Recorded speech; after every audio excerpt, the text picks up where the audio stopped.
Hi guys, Steve here. In this video I'm going to show you the best way to tame a rock elemental by just having it stand there and do nothing, not attacking a trap or bending down to throw rocks at you, so you don't have to stop shooting and wait for it to get back up again or accidentally shoot it in the back. Plus you'll knock it out with 100% taming effectiveness. This will be a direct follow-on from the best way to tame a rock elemental with no trap, so you need to watch that first, as it will teach you all the important mechanics you need to know. I've linked it in the description box below and it's at the end of this video. This method was inspired by Captain Fat Dog, as he sent me a clip showing that if you can hit the very top of a golem's head while it's looking up, it wouldn't take any splash damage. And that was the final piece to perfect the rock elemental taming technique when I mixed it in with the other ideas I tested. He makes really good videos and I'll link his channel in the description below. You can hit a rock elemental with a cannonball without giving it splash damage. However, it's extremely difficult to do so. I'd give you the odds of 1 in 10 chance of doing it. And if you mess up just once, the golem will take splash damage and it'll end up losing taming effectiveness, so we'll lose bonus levels. As I shall now demonstrate, I'm going to try and tame this that way. Alright, I should be high enough. Jump off. Dodge your boulder. So the golem's looking at the pterodon. Now you need to put your foundation and cannon quite far away from it, as if it's too close you won't be able to hit the top of its head. Let's get that cannon aligned up. There's a little cross on the cannon's barrel. Now aim it up. I think that will do. Let's see. No, it looked like it hit its head, but it didn't shake it. With that much damage, that hit its back. So that's just damaged its health and not give it any torpor. Pick up a cannon again and reposition it. Tilt it up.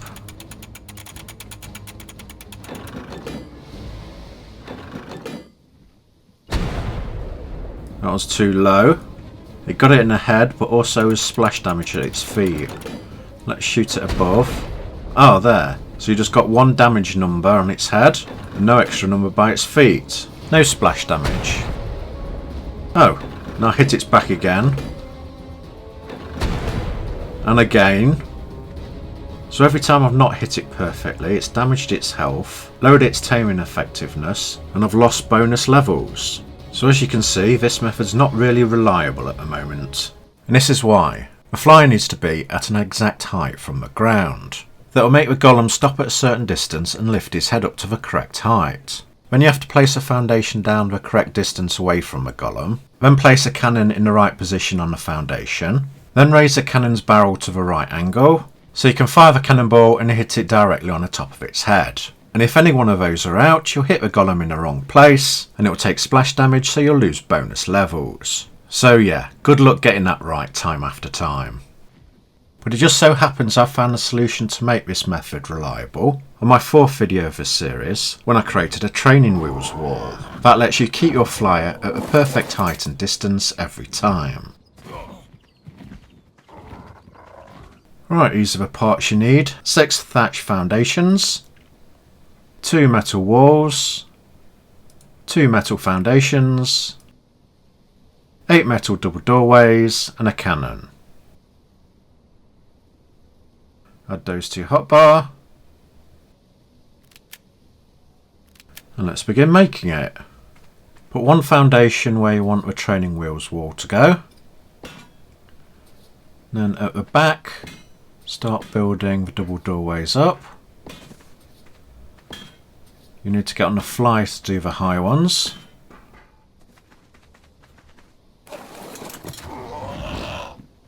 Do the doorways 7 tiles high.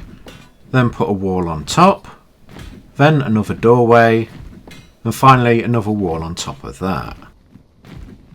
And that's a perfect height for the fly to be at. Alright, next land. And put 6 foundations down.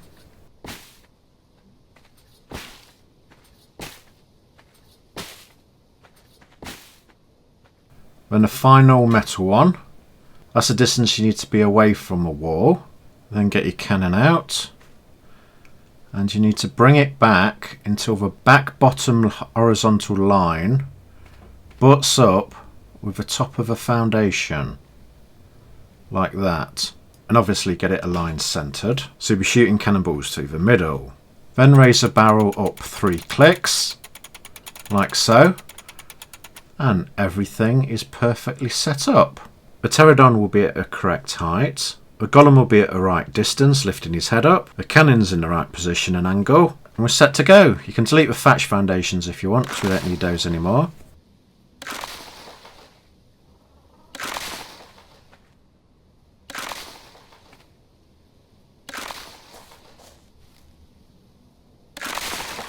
And that is what you're left with.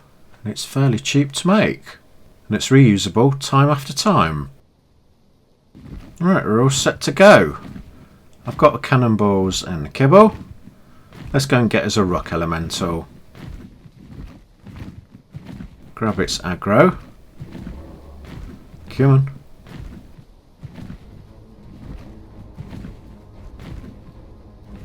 Make sure it's in aggro range so it doesn't turn back into a rock.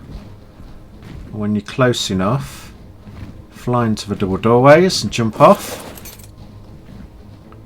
The rock elemental will keep walking forward and focus on the pterodon. Still makes me laugh when it does that. And everything's perfectly set up to go. Go to your cannon, load a cannonball, fire. Hits it in the head, and as you see, it's only 1 damage number, so there's absolutely no splash damage.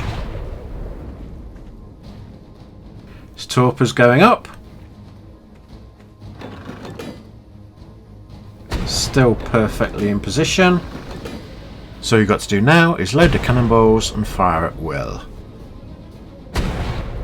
There's no need to stop or time your shots, because the rock golem won't bend down to pick up rocks. I've turned a method that is extremely hard to do into something that works every single time. The main goal of just having it stand there and do nothing is complete. You don't even need a blast shield to protect it. There we go, knocked it out. Whistle the pterodon not to follow. Give the golem kibble. Wait for it to show the 100% taming effectiveness.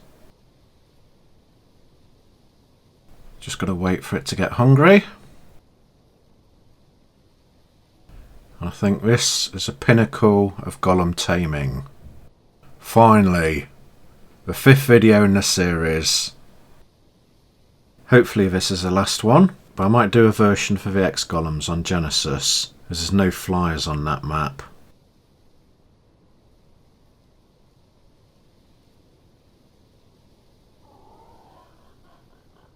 And there you go, 100% taming effectiveness. So you'll get a maximum of 74 bonus levels.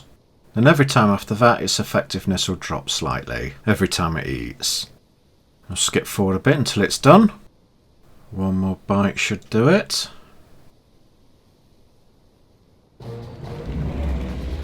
There we go, we've tamed a max level rock elemental.